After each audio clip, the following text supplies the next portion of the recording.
वक्रतुण्ड महाकाय सूर्यकोटि समप्रभ निर्विघ्नं कुरु मे देव सर्वकार्येषु सर्वदा।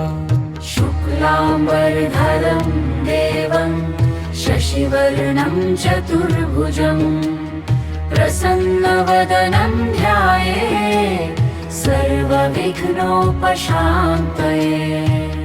अगजानन पद्मार्कं गजाननं हर्निशम् अनेकदन्तं भक्तानामेकदन्तमुपास्महे। गजाननं भूतगणादिसेवितं कपित्थजम्बूफलचारुभक्षणम् उमासुतं शोकविनाशकारकं नमामि विघ्नेश्वर पादपङ्कजम्। वक्रतुण्ड महाकाय सूर्यकोटि समप्रभ निर्विघ्नं कुरु मे देव सर्वकार्येषु सर्वदा। शुक्लाम्बरधरं देवं शशिवर्णं चतुर्भुजं प्रसन्नवदनं ध्यायेत् सर्वविघ्नोपशान्तये।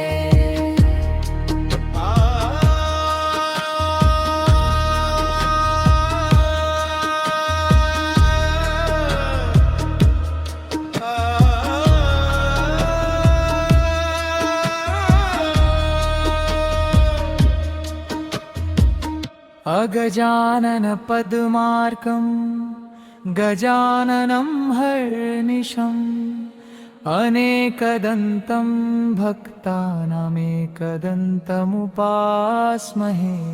गजाननं भूतगणादिसेवितं कपित्थजम्बूफलचारुभक्षणम् उमासुतं शोकविनाशकारकं नमामि विघ्नेश्वर पादपङ्कजम्।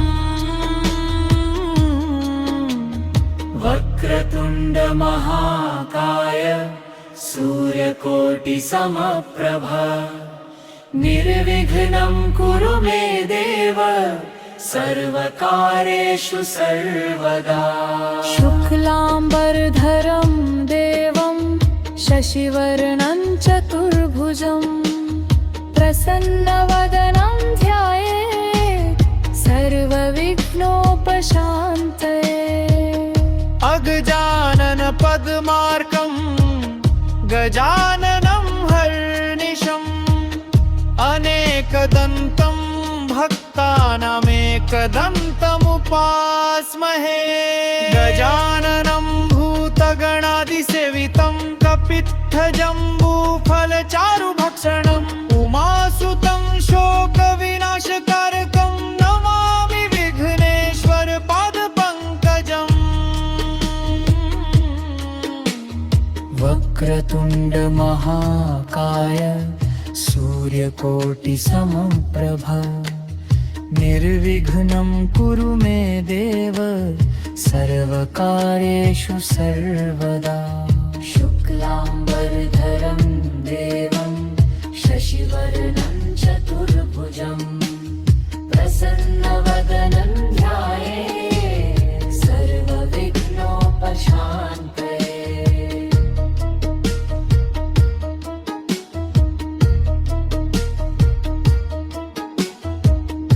अगजानन पद्मार्कं गजाननं हर्निशम् अनेकदन्तं भक्तानामेकदन्तमुपास्महे। गजाननं भूतगणादिसेवितं कपित्थजम्बूफलचारुभक्षणम् उमासुतं शोकविनाशकारकं नमामि विघ्नेश्वर पादपङ्कजम्।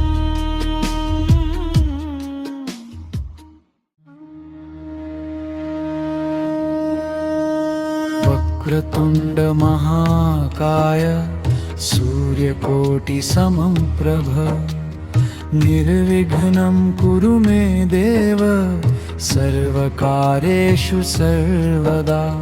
शुक्लाम्बरधरं देवं शशिवर्णं शशिवर्णं चतुर्भुजं प्रसन्नवदनं ध्यायेत् सर्वविघ्नोपशान्तये अगजानन पद्मार्कं गजाननं हर्निशम् अनेकदन्तं भक्तानामेकदन्तमुपास्महे गजाननं भूतगणादिसेवितं कपित्थजम्बूफलचारुभक्षणम् उमासुतं शोकविनाशकारकं नमामि विघ्नेश्वर पादपङ्कजम् वक्रतुण्ड महाकाय सूर्यकोटिसम्प्रभ निर्विघ्नं कुरु मे देव सर्वकार्येषु सर्वदा शुक्लाम्बरधरं देवं शशिवर्णं चतुर्भुजं प्रसन्नवदनं ध्यायेत् सर्वविघ्नोपशान्तये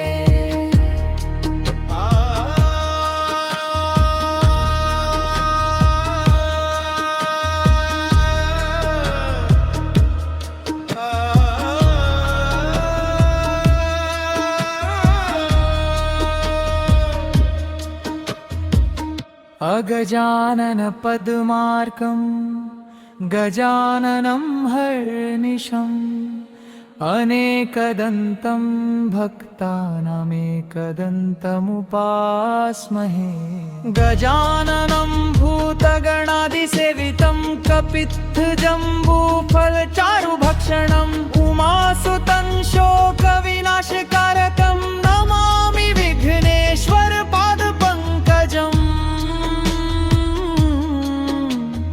वक्रतुण्ड महाकाय सूर्यकोटिसमप्रभ निर्विघ्नं कुरु मे देव सर्वकार्येषु सर्वदा शुक्लाम्बरधरं देवं शशिवर्णं चतुर्भुजं प्रसन्नवदनं ध्यायेत् सर्वविघ्नोपशान्तये अगजानन पद्मार्कं गजाननं हर्निशम् अनेकदन्तं भक्तानामेकदन्तमुपास्महे गजाननं भूतगणादिसेवितं कपित्थजम्बूफलचारुभक्षणम् उमासुतं शोकविनाशकारकं नमामि विघ्नेश्वर पादपङ्कजम् वक्रतुण्ड महाकाय सूर्यकोटिसमप्रभ निर्विघ्नं कुरु मे देव सर्वकार्येषु सर्वदा शुक्लाम्बरधरं देवं शशिवर्णं चतुर्भुजं प्रसन्नवदनं ध्यायेत् सर्वविघ्नोपशान्तये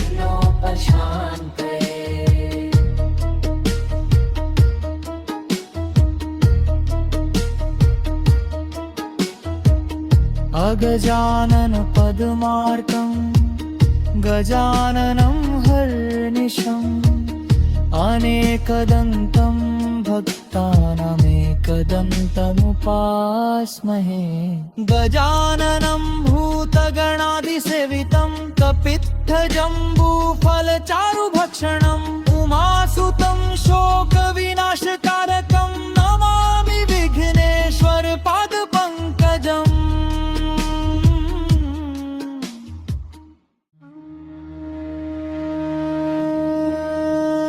वक्रतुण्ड महाकाय सूर्यकोटिसमप्रभ निर्विघ्नं कुरु मे देव सर्वकार्येषु सर्वदा शुक्लाम्बरधरं देवं शशिवर्णं चतुर्भुजं प्रसन्नवदनं ध्यायेत् सर्वविघ्नोपशान्तये अगजानन पद्मार्कं गजाननं हर्निशम् अनेकदन्तं भक्तानामेकदन्तमुपास्महे गजाननं भूतगणादिसेवितं कपित्थजम्बूफलचारुभक्षणम् उमासुतं शोकविनाशकारकं नमामि विघ्नेश्वरपादपङ्कजम् वक्रतुण्डमहाकाय सूर्यकोटिसम्प्रभ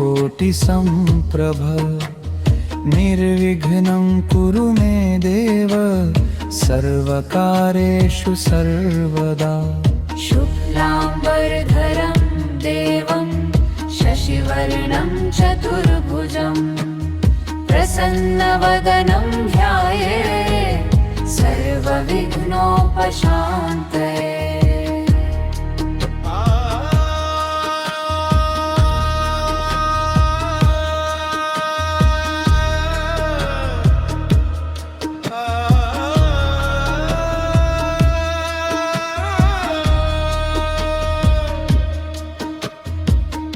अगजानन पद्मार्कं गजाननं हर्निशम् अनेकदन्तं भक्तानामेकदन्तमुपास्महे गजाननं भूतगणादिसेवितं कपित्थजम्बूफलचारुभक्षणम् उमासुतं शोकविनाशकारकं नमामि विघ्नेश्वरपादपङ्कजम्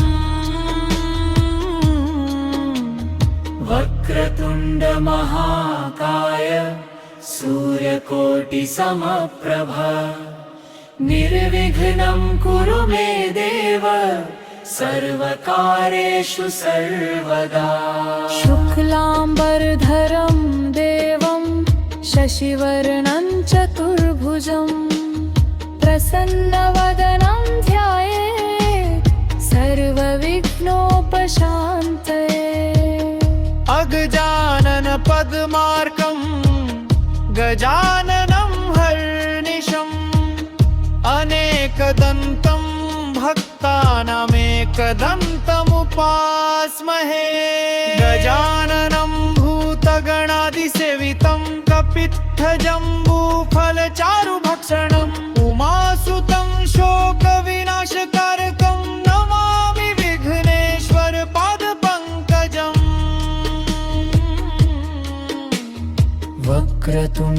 वक्रतुण्डमहाकाय सूर्यकोटिसमप्रभ निर्विघ्नं कुरु मे देव सर्वकार्येषु सर्वदा शुक्लाम्बरधरं देवं शशिवर्णं चतुर्भुजं प्रसन्नवदनं ध्यायेत् सर्वविघ्नोपशान्तये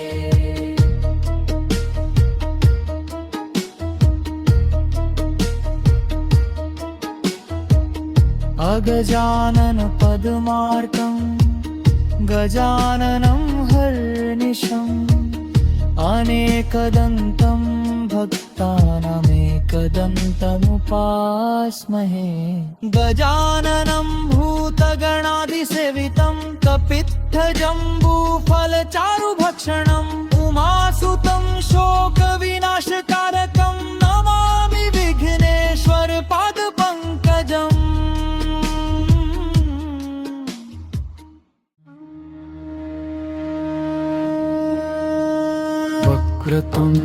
वक्रतुण्डमहाकाय सूर्यकोटिसमप्रभ निर्विघ्नं कुरु मे देव सर्वकार्येषु सर्वदा शुक्लाम्बरधरं देवं शशिवर्णं चतुर्भुजं प्रसन्नवदनं ध्यायेत् सर्वविघ्नोपशान्तये अगजानन पद्मार्कं गजाननं हर्निशम् अनेकदन्तं भक्तानामेकदन्तमुपास्महे गजाननं भूतगणादिसेवितं कपित्थजम्बूफलचारुभक्षणम् उमासुतं शोकविनाशकारकं नमामि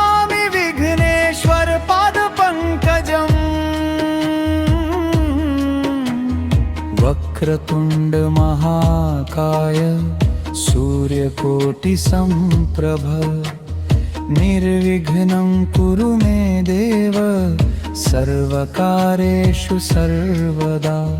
शुक्लाम्बरधरं देवं शशिवर्णं चतुर्भुजं प्रसन्नवदनं ध्यायेत् सर्वविघ्नोपशान्तये।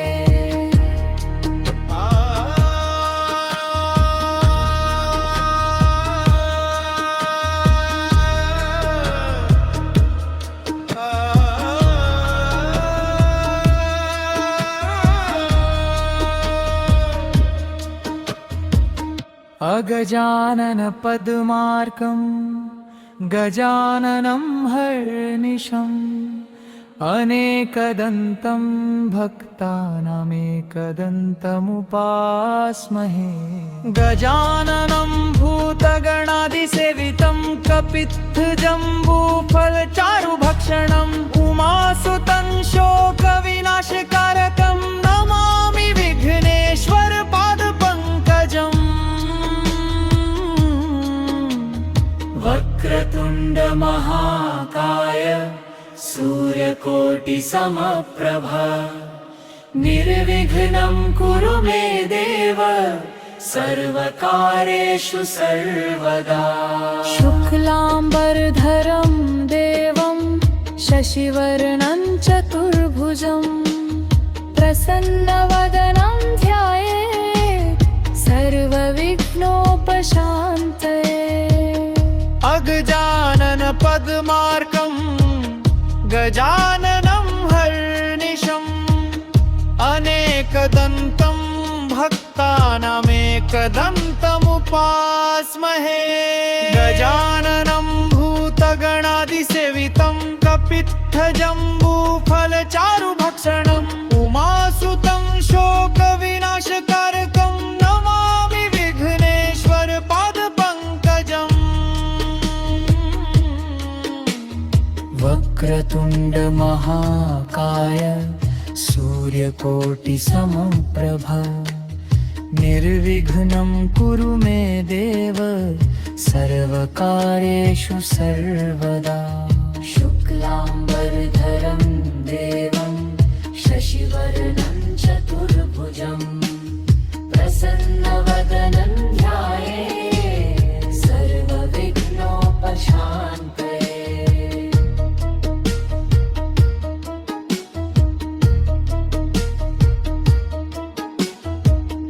अगजानन पद्मार्कं गजाननं हर्निशम् अनेकदन्तं भक्तानामेकदन्तमुपास्महे।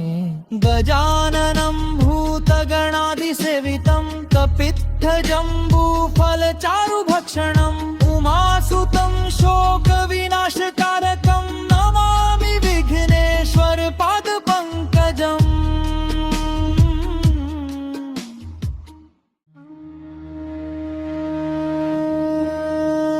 वक्रतुण्ड महाकाय सूर्यकोटिसमप्रभ निर्विघ्नं कुरु मे देव सर्वकार्येषु सर्वदा। शुक्लाम्बरधरं देवं शशिवर्णं चतुर्भुजं प्रसन्नवदनं ध्यायेत् सर्वविघ्नोपशान्तये। अगजानन पद्मार्कं गजाननं हर्निशम् अनेकदन्तं भक्तानामेकदन्तमुपास्महे। गजाननं भूतगणादिसेवितं कपित्थजम्बूफलचारुभक्षणम् उमासुतं शोकविनाशकारकं नमामि विघ्नेश्वर पादपङ्कजम्।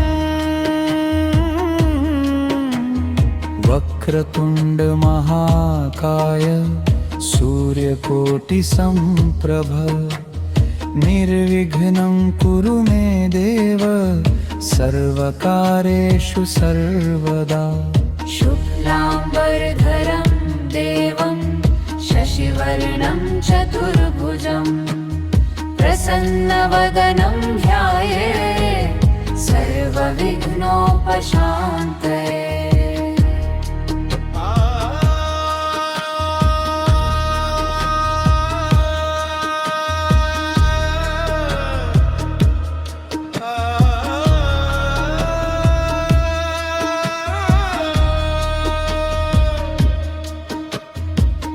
अगजानन पद्मार्कं गजाननं हर्निशम् अनेकदन्तं भक्तानामेकदन्तमुपास्महे। गजाननं भूतगणादिसेवितं कपित्थजम्बूफलचारुभक्षणम् उमासुतं शोकविनाशकारकं नमामि विघ्नेश्वर पादपङ्कजम्। वक्रतुण्ड महाकाय सूर्यकोटिसमप्रभा निर्विघ्नं कुरु मे देव सर्वकार्येषु सर्वदा। शुक्लाम्बरधरं देवं शशिवर्णं चतुर्भुजं प्रसन्नवदनं ध्यायेत् सर्वविघ्नोपशान्तये। अगजानन पद्मार्कं गजाननं हर्निशम् अनेकदन्तं भक्तानामेकदन्तमुपास्महे। गजाननं भूतगणादिसेवितं कपित्थजम्बूफलचारुभक्षणम् उमासुतं शोकविनाशकारकं नमामि विघ्नेश्वर पादपङ्कजम्। वक्रतुण्ड महाकाय सूर्यकोटिसमप्रभा निर्विघ्नं कुरु मे देव सर्वकार्येषु सर्वदा। शुक्लाम्बरधरं देवं शशिवर्णं चतुर्भुजं प्रसन्नवदनं ध्यायेत् सर्वविघ्नोपशान्तये।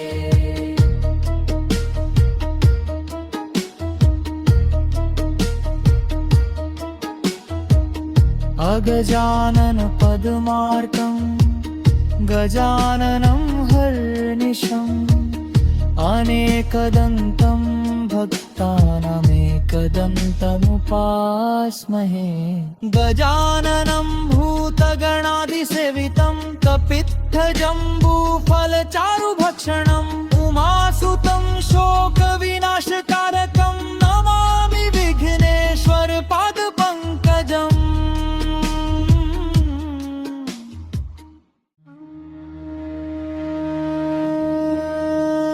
वक्रतुण्ड महाकाय सूर्यकोटिसमप्रभ निर्विघ्नं कुरु मे देव सर्वकार्येषु सर्वदा।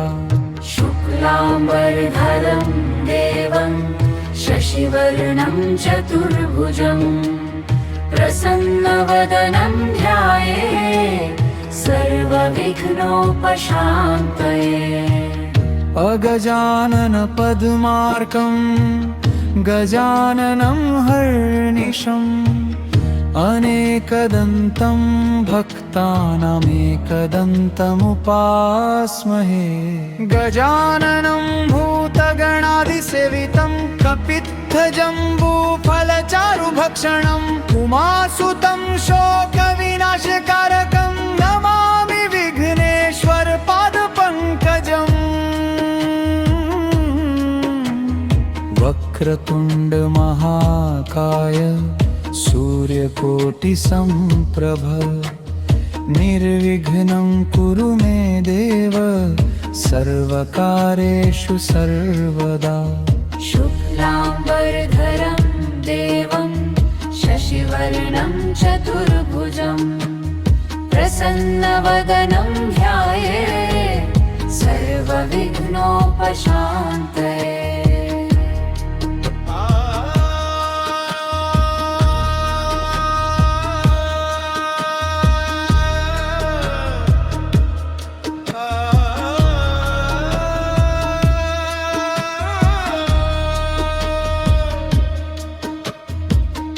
अगजानन पद्मार्कं गजाननं हर्निशम् अनेकदन्तं भक्तानामेकदन्तमुपास्महे गजाननं भूतगणादिसेवितं कपित्थजम्बूफलचारुभक्षणम् उमासुतं शोकविनाशकारकं नमामि विघ्नेश्वर पादपङ्कजम् वक्रतुण्ड महाकाय सूर्यकोटिसमप्रभा निर्विघ्नं कुरु मे देव सर्वकार्येषु सर्वदा शुक्लाम्बरधरं देवं शशिवर्णं चतुर्भुजं प्रसन्नवदनं ध्यायेत् सर्वविघ्नोपशान्तये अगजानन पद्मार्कं गजाननं हर्निशम् अनेकदन्तं भक्तानामेकदन्तमुपास्महे गजाननं भूतगणादिसेवितं कपित्थजम्बूफलचारुभक्षणम् उमासुतं शोकविनाशकारकं नमामि विघ्नेश्वर पादपङ्कजम् वक्रतुण्ड महाकाय सूर्यकोटिसमप्रभा निर्विघ्नं कुरु मे देव सर्वकार्येषु सर्वदा शुक्लाम्बरधरं देवं शशिवर्णं चतुर्भुजं प्रसन्नवदनं ध्यायेत् सर्वविघ्नोपशान्तये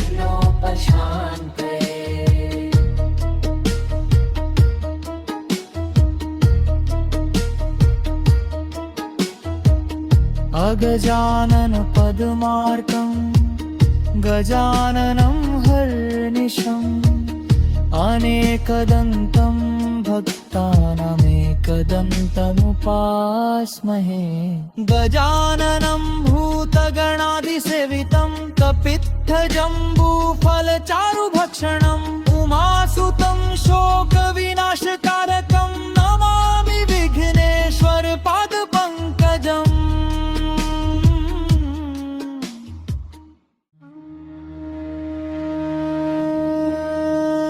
वक्रतुण्ड महाकाय सूर्यकोटिसमप्रभ निर्विघ्नं कुरु मे देव सर्वकार्येषु सर्वदा शुक्लाम्बरधरं देवं शशिवर्णं चतुर्भुजं प्रसन्नवदनं ध्यायेत् सर्वविघ्नोपशान्तये अगजानन पद्मार्कं गजाननं हर्निशम् अनेकदन्तं भक्तानामेकदन्तमुपास्महे गजाननं भूतगणादिसेवितं कपित्थजम्बूफलचारुभक्षणम् उमासुतं शोकविनाशकारकं नमामि विघ्नेश्वर पादपङ्कजम् वक्रतुण्ड महाकाय सूर्यकोटिसमप्रभ निर्विघ्नं कुरु मे देव सर्वकार्येषु सर्वदा शुक्लाम्बरधरं देवं शशिवर्णं चतुर्भुजं प्रसन्नवदनं ध्यायेत् सर्वविघ्नोपशान्तये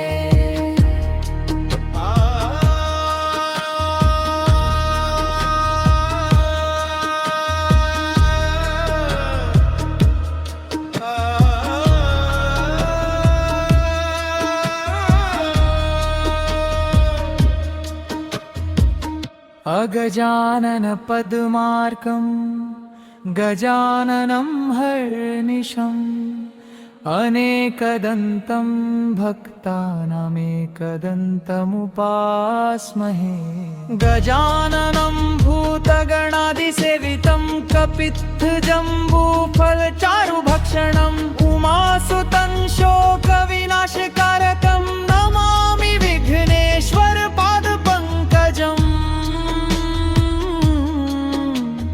वक्रतुण्ड महाकाय सूर्यकोटिसमप्रभा निर्विघ्नं कुरु मे देव सर्वकार्येषु सर्वदा शुक्लाम्बरधरं देवं शशिवर्णं चतुर्भुजं प्रसन्नवदनं ध्यायेत् सर्वविघ्नोपशान्तये अगजानन पद्मार्कं गजाननं हर्निशम् अनेकदन्तं भक्तानामेकदन्तमुपास्महे गजाननं भूतगणादिसेवितं कपित्थजम्बूफलचारुभक्षणम् उमासुतं शोकविनाशकारकं नमामि विघ्नेश्वर पादपङ्कजम् वक्रतुण्ड महाकाय सूर्यकोटिसमप्रभा निर्विघ्नं कुरु मे देव सर्वकार्येषु सर्वदा शुक्लाम्बरधरं देवं शशिवर्णं चतुर्भुजं प्रसन्नवदनं ध्यायेत् सर्वविघ्नोपशान्तये